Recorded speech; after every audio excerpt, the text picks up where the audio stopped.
Hey, TJI listeners, you can find us on Spotify, Apple Podcasts, and now YouTube. Please like us, subscribe, and leave some comments. We want to know what you like, what you want to hear more about, where we're going.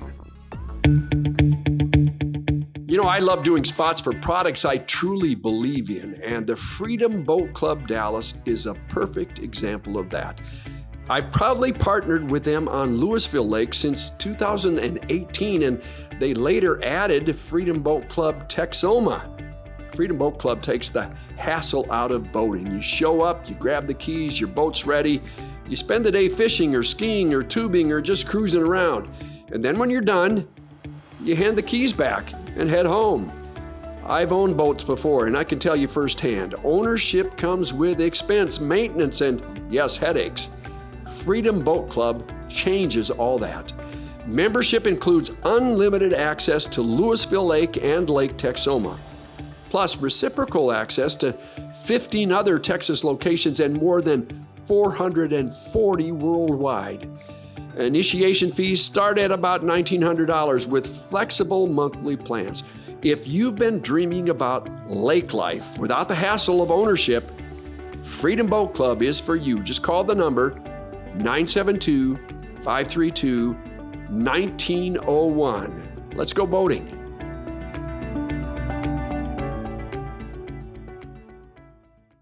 Hello, TJI listeners. Here we are again. Myself, Bryan Lochhead. I'm with Richard Ray. How you doing, Richard? Good. Live and in person here. We're playing with some new technology. Live and in person. We're finally on camera. I apologize for the background. It's gonna get better. I promise you. Oh, and we're not going to get any younger though. This is what you get. Yeah. I'm sorry, but this is what you get.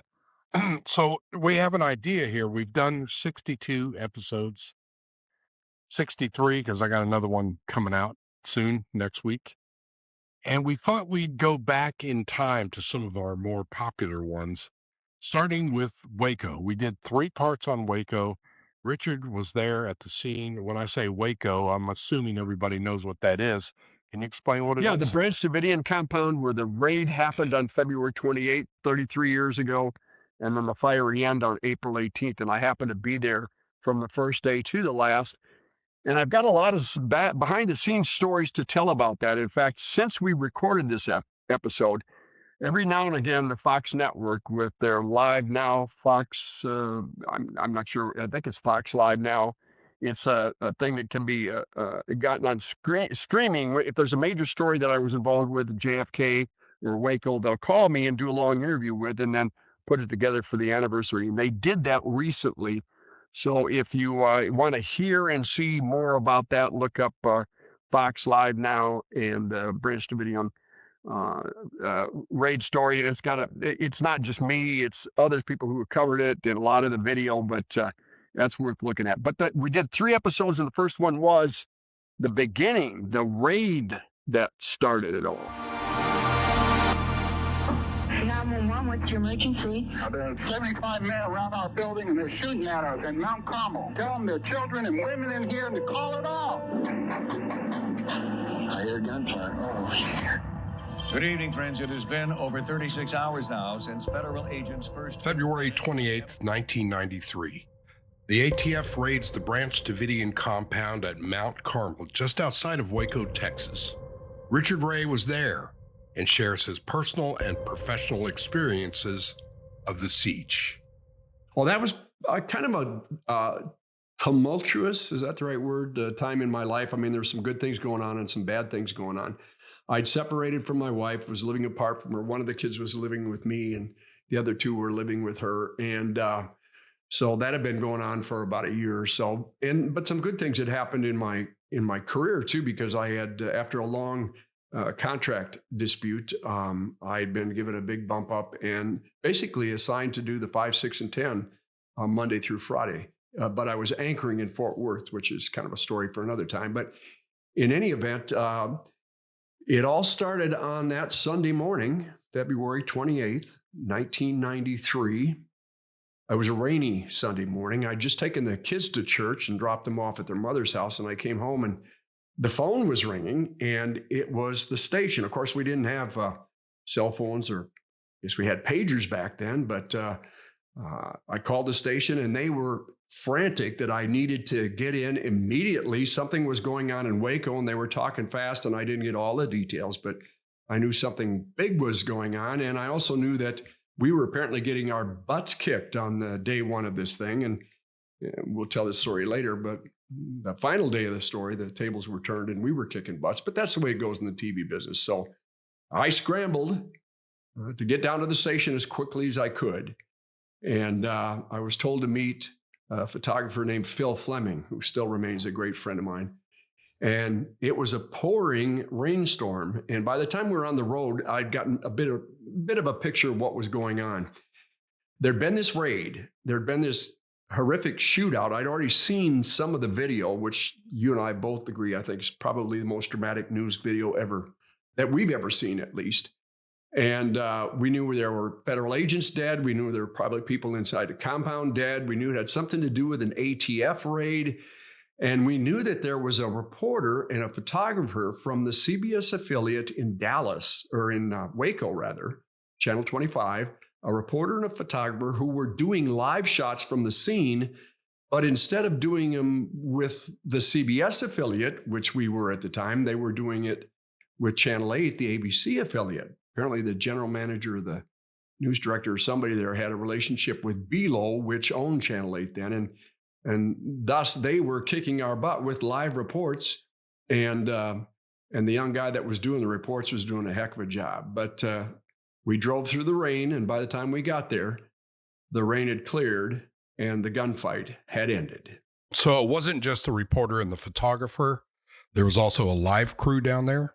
Yeah, by this time, everybody was scrambling. This was a national story, very quickly became a national story. Once they started seeing the video of basically ATF officers on the roof, bullets coming through the roof, hitting the ATF officers, and the federal agents scrambling off the roof, others badly wounded. This thing quickly became a big story. So you had news crews, live trucks, satellite trucks, and over the next few hours, we got there. We were probably in the first wave that got there early afternoon. But by nightfall, there had to be a line of, I would guess, 30 photographers and reporters doing live shots from the scene. And at that point, we were all about a mile away, and ATF was still in control of the scene, basically. And again, we didn't know all the details that had happened. We would find this out later. And let me get into some of that, because to get the history of this, you have to realize that ATF had gone in to do this raid. They had all these, they were, dressed for a SWAT operation, all these officers in a cattle car behind a pickup, and they rolled in and basically got outgunned. I mean, the Branch Davidians, David Koresh and his people had, they had 50 caliber weapons. They were just, it was awful. There were badly wounded agents, dead agents, as it turned out. And we didn't know a lot of this at first, but we could see from that video, anybody who saw that video knew that something horrendous had happened. And that turned out to be just the beginning of what turned out to be a 51-day siege. I saw that video. I've never seen so many shots fired. Handguns, machine guns coming from both sides. There were ATF agents trying to get in through an open window, and they were pulling on this black sheet, trying to get in there. Then two of them went in there. Suddenly, bullets were flying from the outside. But what I don't know, and I saw that footage, what I don't know is, why were they raiding it? What was the crime? What was the setup? Kind of take me through the why on this. ATF agents were going in to serve warrants. They'd been building a case on David Koresh and the Branch Davidians that they were stockpiling illegal weapons, and they were, obviously. And they were going in to make this very dramatic daytime raid on a Sunday morning. And they took along their own news crew, by the way. I shouldn't say news crew, camera crew. Although we've never seen any video from that, because if they shot any, the raid went so badly, they were not going to be putting that out. There was enough bad stuff out there already. But they went in there to serve these warrants. And we found out this late. We all found this. It came out pretty quickly afterward that they'd been tipped off that the ATF agents were coming. And that gets the story of who tipped them off. Didn't come out right away. In fact, the photographer and the editor from the Waco station, John McLemore, and his photographer, Dan, whose last name escapes me right at this moment, they did get a tip on it. They were the ones there waiting, but they're not the ones who tipped off the Branch Davidians that they were coming. Yet another news photographer from Waco was trying to find the scene because it's not in Waco. It's about 13 miles east-northeast of Waco, and it's hard to find. So he stopped a rural postal carrier to ask him where this Branch Davidian compound was, and unfortunately that carrier happened to be part of the Branch Davidians. He was David Koresh's brother-in-law. One of David's wives was his sister. And of course, he knew if he was looking for it, others that there was something coming. And also the ATF had an undercover agent who'd been in the cult trying to disguise himself as a potential believer in what David Koresh was preaching. And he'd come out before the raid, went straight to the house where the ATF agents were gathering to do the raid, and told his leaders point blank, and this all came out in congressional hearings a year later, they know you're coming. You've got to call the raid off. They know you're coming. Don't go. And they went anyway. They went anyway with, I've heard, 70 agents. Yeah, all stuffed in the back of a long trailer that you would haul cattle in. I mean, which offered no protection at all once the shooting started, especially if you got a 50 caliber weapon shooting at you. And in the meantime, this is all going on, and it went on for a very long time. And there's a lieutenant in the sheriff's department in Waco, the McLennan County Sheriff's Department, who was on the phone trying to negotiate a ceasefire with the Branch Davidians. And, the Branch Davidians are screaming on the phone. We got these tapes later, there's women and children in here. Tell them to stop shooting. And they finally got this ceasefire agreed upon. And so I better quit shooting so they could take out their wounded and dead. Now, during this, and there's the whole video that was shot by the Waco TV crew is just remarkable. You've got the reporter crouching down in the front seat of the car on his two-way radio, trying to call for help. The ATF was so unprepared. They just had not made any preparations for this to go wrong at all. They expected apparently just to waltz in there and arrest the guy, arrest Koresh and anybody else they wanted to arrest, get their video of that arrest and ride off into the sunset as victors. Instead, it went just terribly wrong. Now, again, the reporter and the photographer, both of them are under fire as much as the police officers are. And at one point, they finally get the ceasefire done. They used their news car to help ferry out the wounded and the dying. You had agents in the back of this little SUV. You had agents lying on the hood of the thing. And as they're going out, again, the photographer's just doing his job, trying to take video of what's going on. And a couple of ATF agents, and it's all caught on camera, a couple of ATF agents who hadn't been wounded proceed to knock him down and beat him up. It was just the ugliest set of events that you can imagine. And we didn't find out a lot about some of this until much, much later. But the thing went just so horribly wrong so fast. This is all day one intensity. So let me back up a second. If you're going to raid a place that, because they have a bunch of illegal weapons, your expectation should be that they might fire back. The second thing, do you know what time of day the raid was? Because normally they go in darkness in the middle of the night. Now it was like 9 o'clock in the morning. It was morning time. And they really didn't expect, I don't know how they could not have expected there to be some pushback, except that they thought they were going to surprise them, that they had the element of surprise. But then again, as I just told you, this Rodriguez, undercover agent, had come out and told them, they know you're coming, don't go. There was no element of surprise whatsoever. And they knew this.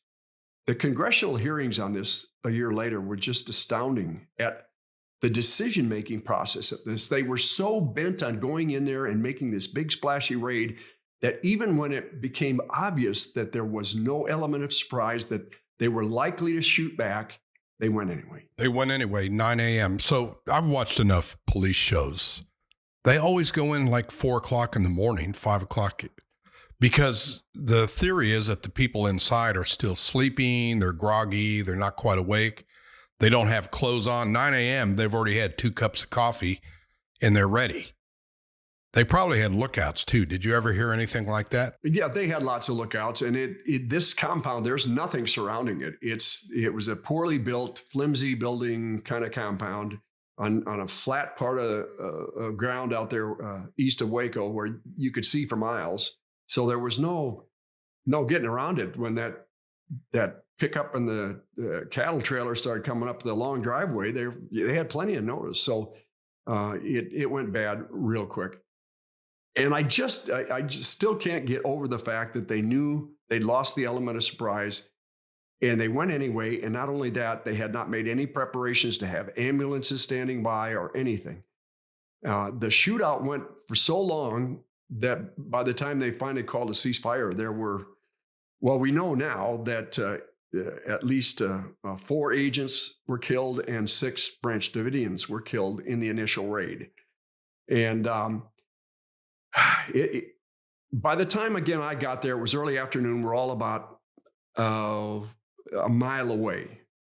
ATF is still in control of the scene. I want to talk more about this 2 episodes from now when I talk about the untold stories. But a lot of why the ATF was doing this was because they were trying to raise their profile. They thought that they were getting short-circuited in fundraising and public attention, that they were always overshadowed by the FBI.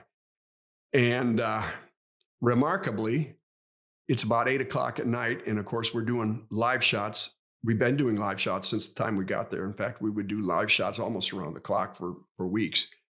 And all of a sudden, the ATF is in control, and the FBI rolls in and promptly announces that, okay, ATF, you're out of here. We're taking over. They just rub their noses in the mess that had been made. And they also did. A second thing was to push everybody, all the satellite trucks, all the reporters, all the photographers, had to move another mile back. So we're 2 miles away from the compound. You could still see it, but it was quite a distance. You really needed a long camera. And I remember doing a live shot from inside one of the satellite trucks because we'd been informed that they had 50 caliber weapons and that bullets could fly that far, and maybe we shouldn't be standing outside doing them. And so we had to break down everything, move it back another mile, and set up again. And that's where they set up what everybody calls Satellite City.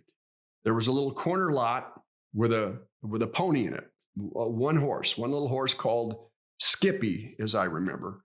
And somebody pretty quickly brokered a deal with whoever owned that, the farmer that owned that, and everybody pooled some money together, I'm guessing, and sort of rented that little lot for the duration. And so again, you had multiple satellite trucks, multiple live shot vans, and dozens of photographers and reporters. And that's where we were parked for most of 51 days. Let me put a wrapper on day one. It started at 9. When did the ceasefire begin? The ceasefire was, I think, maybe an hour and a half into it, at least an hour into it. It went on for a long time. By the time I got there, the ceasefire had been underway. The skies had cleared. It wasn't raining anymore. And the ceasefire was holding. And they'd got the wounded and the dead out. And then the siege set in.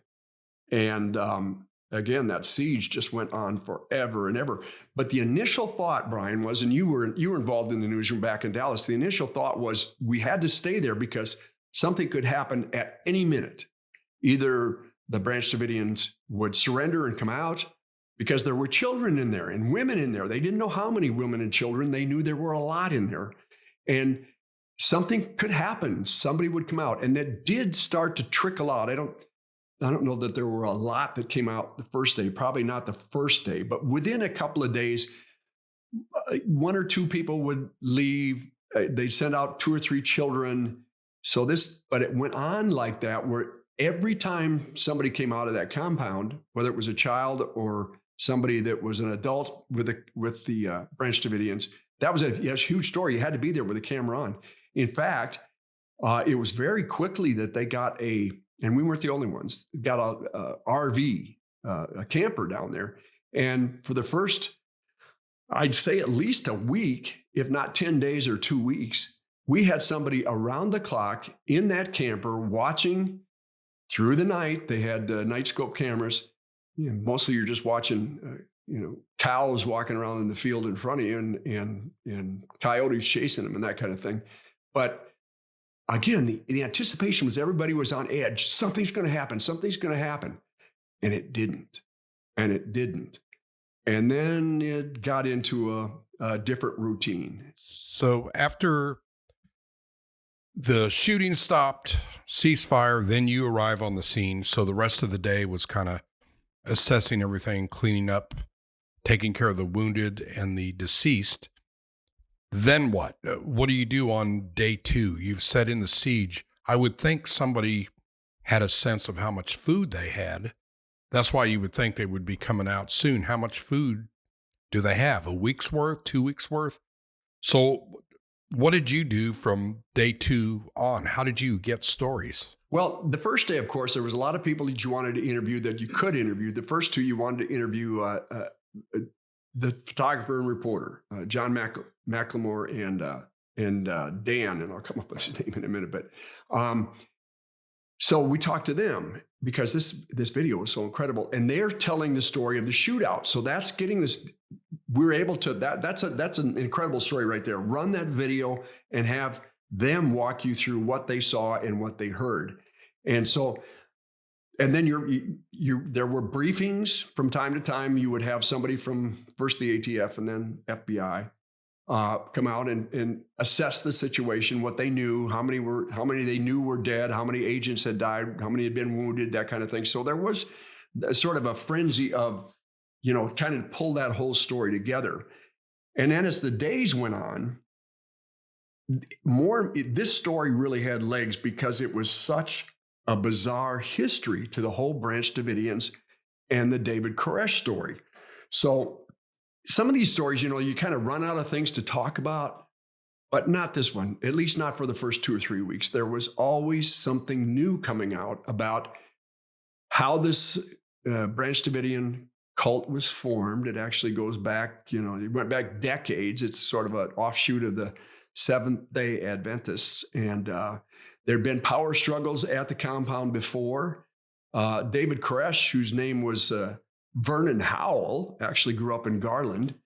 He came on as a young guy, just one of the cult members, but over the years, he took over, changed his name, got in a power struggle with the son of the woman who was running it at the time. Her husband had been the minister that moved them all out there.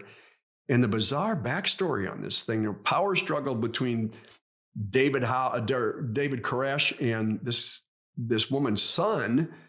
It involved in a shootout. There was a big trial. People were wounded in that.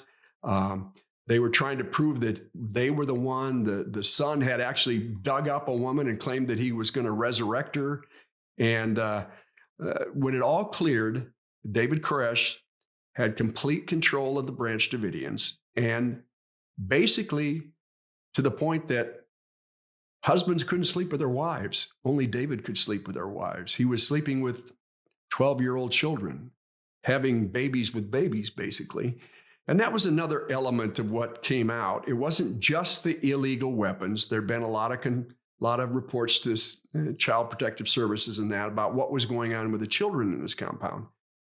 So that led to one other thing that really gave the story a breadth and a depth was there'd been an Australian documentary maker who had come to the compound in the previous year or two and had done an extensive documentary on the Branch Davidians because some of them were from Australia. These were educated people. There were lawyers and others with some educated. There were stupid people. I don't know. You can shake your head about how they could be suckered into believing David Koresh. But then when you watch this documentary and you saw the charismatic preacher that he was, and walking through what they believed and how they believed, he was the one with the answers, which is classic cult stuff. The leader, only the leader has the answers. The leader decides who you can have a relationship with. The leader tells you to break off all ties with your family. The leader says, give me all your money. And they did. So that kind of led to a reporting that I think gave people a pretty good idea of who these Branch Davidians were. What we didn't see then, but I did see later, especially when I took a real deep dive, I did a documentary on the 10th anniversary. They were sending a video camera in after the shootout, and David Koresh was getting on the camera. He's leaned up against the wall. He had a bad gunshot wound to his abdomen, and he's sitting there with one of his young brides and his child, and he's saying things like, they could have arrested me. I came to town all the time. They could have arrested me anywhere. They didn't have to come out here and shoot up this place and that sort of thing, which, kind of rang as true because they had said, well, they wanted to make sure they could get him and he never came to town. Well, the fact of the matter is, it came out later, he would go to gun shows and he had classic cars and he went to town quite often. I think the sheriff's department even confirmed that, yeah, they talked to him, had relationships with him, but they would do this thing where they would trade milk, for example, for the kids, and bring the camera in, give them milk, and then he would let a couple of people go out. So there was this kind of thing going back and forth for some time. Let me get back to what's going on in my life, because I've been in a protracted contract dispute after I was involved in it wasn't just me, it was the union, AFTRA, had sued the station because we talked about this, I think, in episode 1. And it became a landmark decision where they couldn't give us comp time. They had to give us overtime. They had to actually pay us overtime. So then they decided they were going to offer contracts, but they offered me a lowball on my contract. I said, no, I'll just keep taking my overtime because I'll make more money doing that. Well, just before this, they finally reached an agreement in which I was going to be the tri-anchor. There were going to be 3 anchors. It was John and Clarice in Dallas, and then I would be anchoring from the Fort Worth Bureau. And so that was kind of clunky anyway. The producers didn't like it. I knew it wasn't going to last very long. But one thing they were using me more as was a field anchor, where if there was a big story going on, especially if it was a story that required more than one reporter, they would send me down to be the field anchor. And I would maybe read some short stories, pitch my own package, pitch to another package by another reporter, and then maybe have a Q&A at the end and come back later in the show, that sort of thing. So this Waco situation was perfect for a field anchor. So that's why I didn't spend the whole 51 days there, but man, I spent most of the weekdays over that 51-day period. I'm concerned about the children that were there and the stories you were doing. Hostages, were they releasing some every day? How did you handle that story? Yes, they were releasing people early on. I would say, there'd be 2 or 3 would come out one day, and then it might be a couple of days later, and they'd send out a couple of kids. And it was just a smattering of releases here. Again, the negotiations by that time have been taken over by FBI, and they were using milk and, sending a camera. I want to tell the story from in here. They were using that as tools. Okay, we'll do this if you'll release a couple more of the kids. So that kind of thing was going on.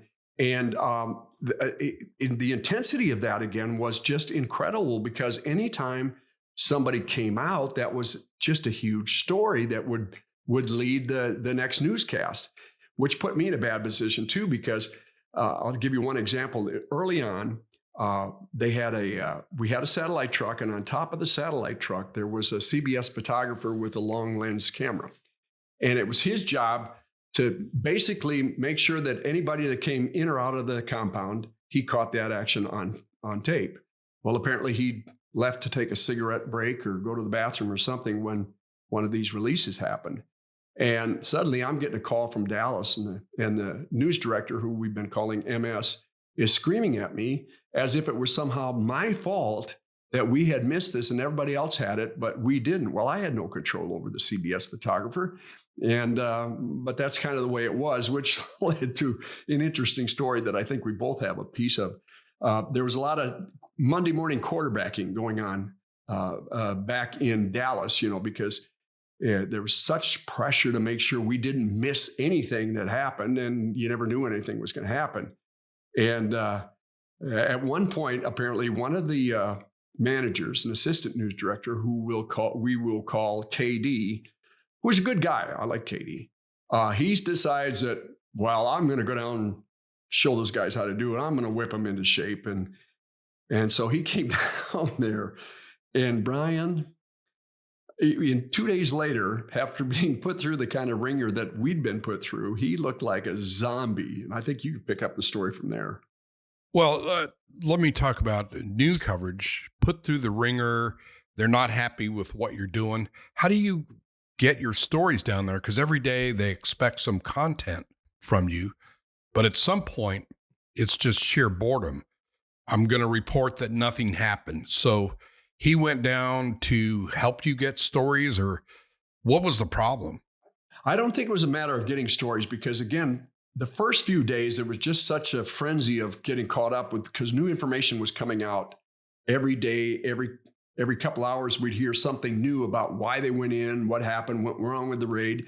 And then after that, you start to get the stories like the documentary from the Australian crew that took you right inside the Branch Davidian cult, and you could see him preaching and what he was teaching and that kind of stuff. There would come a time, and there was, with any big story, where there was some news fatigue, where they're kind of getting tired of the story back there in Dallas, but you're still doing something every day. I don't remember having a lot of trouble coming up with stuff, because between the people who were coming out, the reports that were coming out about the children, Koresh impregnating young children, all those sorts of things would spark stuff with CPS. ATF and FBI were holding news conferences in Waco. We always had to have crews there, and anytime they had so we'd get a breakout at the scene when they had a news conference in Waco, because then the live coverage would switch there. So at least for the first 2, 3, 4 weeks, there was plenty to cover. You had more people from Channel 4. Describe the crew, technical and on camera. You've got a satellite truck, and you've got an engineer who runs that satellite truck. We always had at least 2 reporters and 2 photographers, usually more than that. You would have editors. Bryan was chief editor at that time, and I think you sent. I remember at least one of your editors came down there for a while, and it's 13 miles northeast of Waco. So you'd work a long shift. We were staying at a cheap hotel on the river in Waco. The station had blacked out 2 or 3 rooms. And, people would come and go. You usually had to have a roommate and that kind of thing, because anytime there's a big story like this in a fairly small city like Waco, every hotel room in the city is booked. So you better get 2 or 3 and you better hold on to them. So there were people that were coming and going, changing out engineers every week. But there was usually, just as you could assume, there was going to be at least 8 or 10 people down there at any time. So the management guy, KD, went down there to help you get your coverage under control. I was at the station, and I remember after he got a taste of what was going on there and the chaos and living conditions and all that, he called back into an editorial meeting, and he was not a happy camper, and sort of read them the riot act about assuming that all the folks that you sent down there are just picking their nose or something. They're not really doing their job. And you guys were doing your job. How many hours a day did you report, and did it lead each newscast? Well, for long periods of time, they would break into live coverage.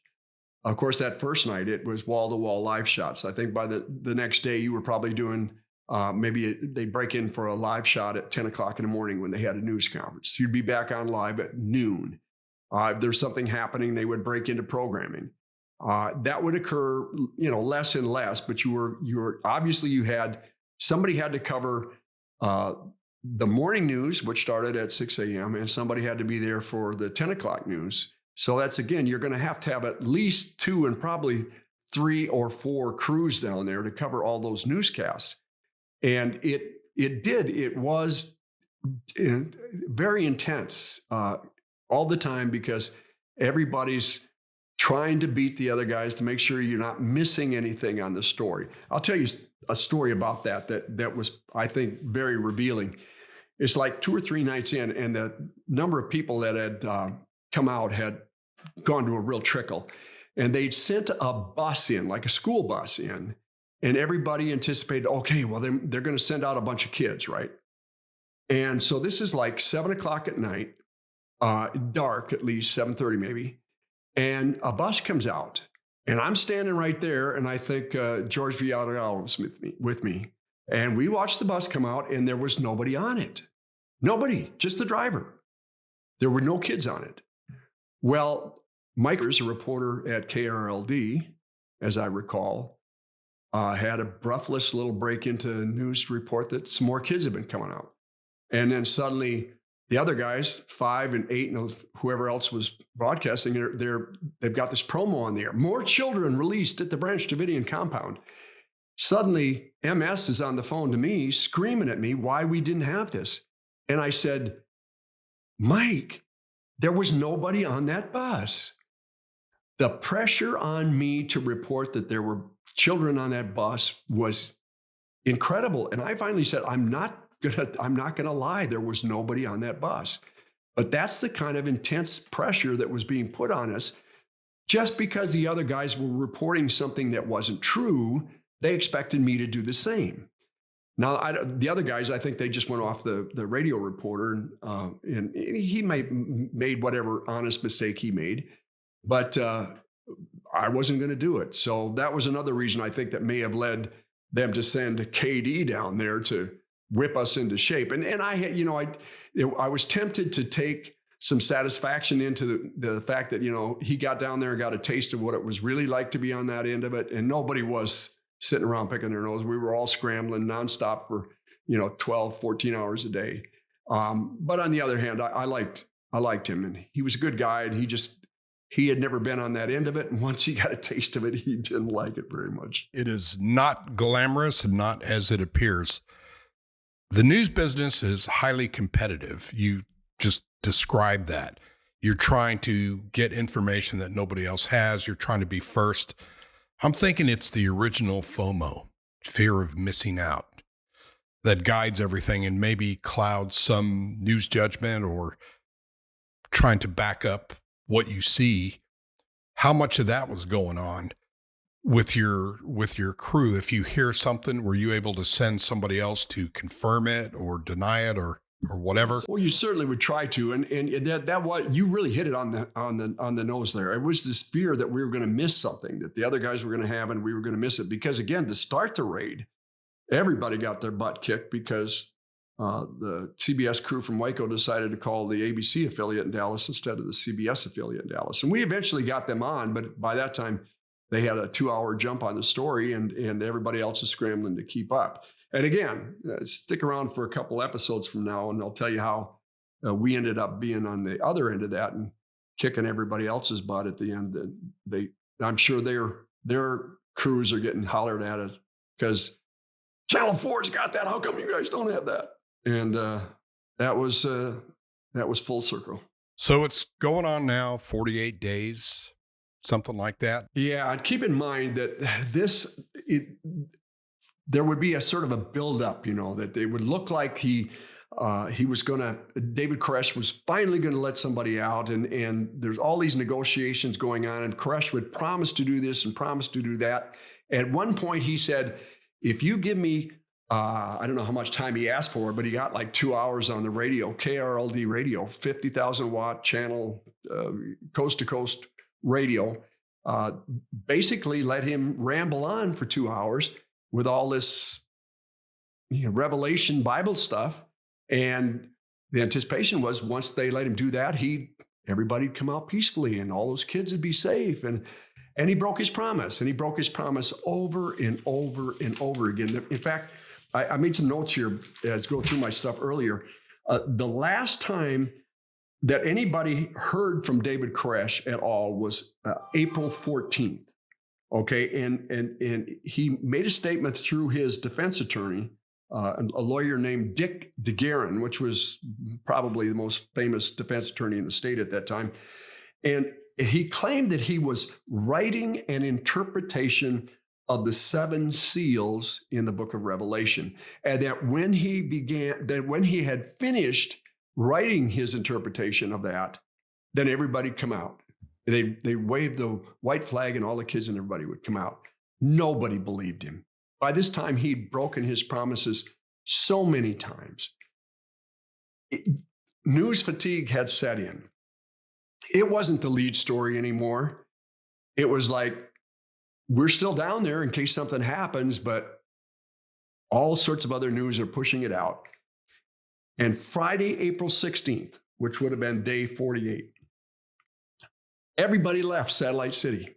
I mean, everybody, all the news vans, all the photographers, all the reporters, all the satellite trucks, they all left. We were all convinced this thing was going to go on forever. And we went home. Well, that's kind of odd that everybody would reach the same conclusion.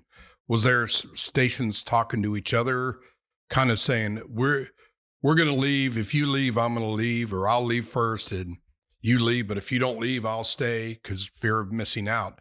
How did you find out Friday is going to be it, and then you guys pack up and come home? I think it was a last-minute decision. It was basically, everybody had kind of decided the same thing. What are you going to do? Keep telling the same story over and over again that this guy's broken his promises and nobody's coming out? Because the FBI was going through incredible efforts to make them come out. All through the night, they had huge speakers just blaring the most obnoxious music you can imagine, so the people inside couldn't sleep. Koresh had his classic cars out there, Camaro, I think, and they run over his car with a tank and flatten it. They were doing everything they could to drive those people out, and they weren't coming out. At some point, I don't know if they made up their minds independently, but at some point, this thing is, and again, this is cost, the news director's got a budget, right? This thing had blown the budget for about 3 years. Having all those people down there, all the hotel, you're paying photographers overtime. You've got, per diem for their meals. This is a huge expense for a news operation. And it just got to the point where it wasn't paying off anymore, and everybody went home. How were you told? Who did you get a call from, and what did they say? We're going to save the exact thing for next episode. But basically, it was a Sunday afternoon. I was fishing on the lake with my son, and I got a text, not a text, page. I got a page. We didn't have cell phones back then. I got a page to call the news director. And when he did, he reported that I had to grab my photographer and go down to Waco, that I had to be there 4 a.m. the next morning. And I said, you're crazy. Nothing's going to happen tomorrow. But I did as I was told. And as a result, on that Monday, 51 days in, there were 3 photographers and 2 reporters out there reporting live when the FBI tanks started knocking holes in the wall and inserting tear gas. And I was one of them. Gosh, Richard, we sounded so young back then. Yeah, it was only a little over a year ago, but Right. I think it aired on March 1st. okay. Well, that's just over a year ago. So we've been doing this for a long time, and the audience has started to build a little bit more. So again, I think that we kind of like the idea that maybe for people who haven't, because it's kind of difficult if you get on these podcasts. I find this with others I listen to. You can only go back so many episodes, and then you have to click at something, and then you got to scroll way down to the bottom. So for people who didn't hear that episode and the next 2 that are coming up on Waco, again, the kind of stuff that people have told us since they really want to hear, the behind the scenes, how things work in a situation like that, that's what people like to hear. So I think if you like this podcast at all, you will enjoy them. So is there any new information on Waco? I'm sorry to put you on the spot. No, This story seems to have legs. Even young people know about it. Anything new? Yeah, absolutely. In fact, I told you, I think I'm going to be associated with this story till the day I die because, again, the 33rd anniversary comes around, Buck calls me, wants to talk about it. I don't think there's anything new that's come out about it. In fact, before we sat down to do this Redux episode, I kind of looked through the news thing, and I could see if I could find anything at all that was like new and different, and it's not. It's just they're using things like Fox used with me. They're using people who were there to describe what happened 33 years later. Okay, and with that, we will bid you fond adieu, and we'll be back next week with the fiery end. The fiery end, the wild fiery end, deadly, awful thing. Talk to you next time. Bye-bye.